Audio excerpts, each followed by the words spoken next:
श्री भरत जी का चरित्र समुद्र की भांति अगाध है, बुद्धि की सीमा से परे है।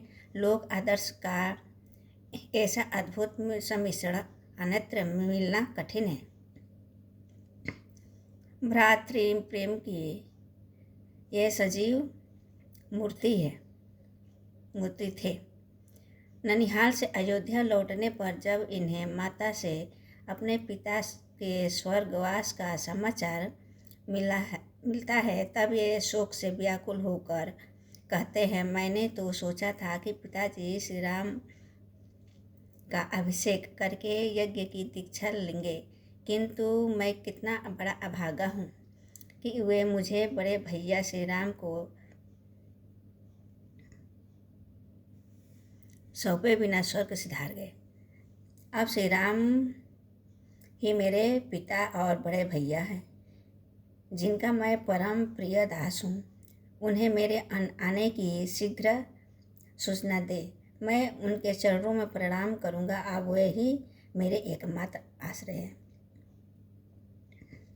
जब कैकेयी ने श्री भरत जी को श्री राम वनवास की बात बताई, तब वे महान दुख से संतप्त हो गए। इन्होंने कैकेयी से कहा, मैं समझता हूँ लोभ के वशीभूत होने के कारण तो अब तक यह न जान सकी कि मेरा श्री रामचंद्र के साथ भाव कैसा है। इसी कारण तूने राज्य के लिए इतना बड़ा अनर्थ कर डाला। मुझे जन्म देने से अच्छा तो यह था कि तू बाज ही होती। कम से कम मेरे जैसे कुल कलंक का तो जन्म नहीं होता। यह वर मांगने से पहले तेरी जीभ कटकर गिरी क्यों नहीं? इस प्रकार कैकेयी को नाना प्रकार से बुरा भला कहकर श्री भरत जी कौशल्या जी के पास गए और उन्हें सांत्वना दी। इन्होंने गुरु वशिष्ठ की आज्ञा से पिता की अंत्येष्टि क्रिया संपन्न की। सबके बार बार आग्रह के बाद भी इन्होंने राज्य लेना अस्वीकार कर दिया और दल बल के साथ श्री राम को मनाने के लिए चित्रकूट चल दिए।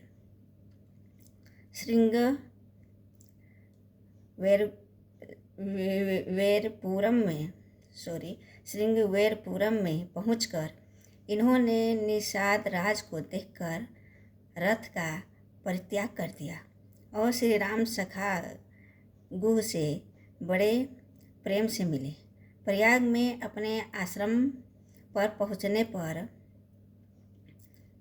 श्री भरद्वाज इनका स्वागत करते हुए कहते हैं, भरत, सभी साधनों का परम फल श्री सीताराम का दर्शन है और उसका भी विशेष फल तुम्हारा दर्शन है।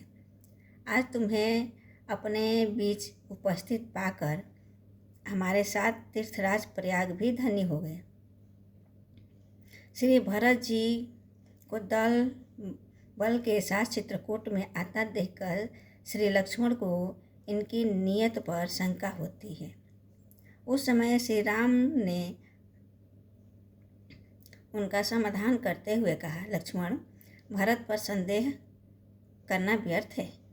भरत के समान सिलवान भाई इस संसार में मिलना दुर्लभ है। अयोध्या के राज्य की तो बात ही क्या, ब्रह्मा विष्णु और महेश का भी पद प्राप्त करके श्री भरत को मत नहीं हो सकता।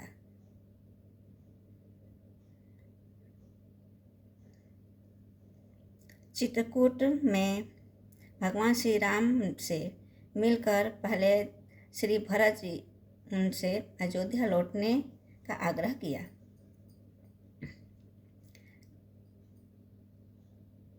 आग्रह करते हैं, किंतु जब देखते हैं कि उनकी रुचि कुछ और है तो भगवान की चरण पादुका लेकर अयोध्या लौट आते हैं। नंदीग्राम में तपस्वी जीवन बिताते हुए ये श्री राम के आगमन की 14 बरस तक प्रतीक्षा करते हैं। भगवान को भी इनकी दशा का अनुमान है।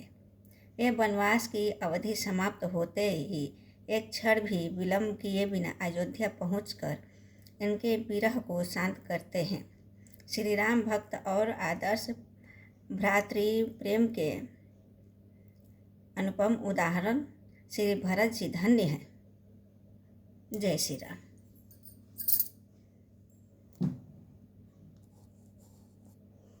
श्रोतागण, अगर कहीं भूल चूक हो, गलती हो, क्षमा करिएगा। कमेंट में ज़रूर बताइएगा कैसा वीडियो है और कहानी। जय श्री राम।